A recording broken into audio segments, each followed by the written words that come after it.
Friends, இன்றைக்கி வந்து இந்த பேடை வந்து எனக்கு வந்து ஸ்கூலில் கிடச்சிச்சு.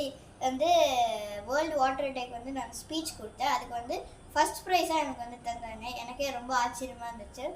ஸோ நான் இதை எடுத்துட்டேன். ஸோ யூனிக்கான எக்ஸாம் பேட் இப்படி தான் இருக்குது. ரொம்ப பெரிய பிக்சர்ஸ் கலர்ஃபுல்லாக இருக்குது. எனக்கு ரொம்ப பிடிச்சிருச்சு.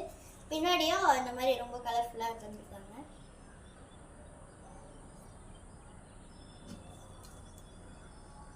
பிடிச்சிருந்தா லைக் பண்ணுங்கள், ஷேர் பண்ணுங்கள், கமெண்ட் பண்ணுங்கள். மறக்காமல் எங்கள் அம்மா சேனலுக்கு வந்து சப்ஸ்கிரைப் பண்ணிட்டு ஒரு பெல் பட்டனை கிளிக் பண்ணி விட்ருங்க. பாய்.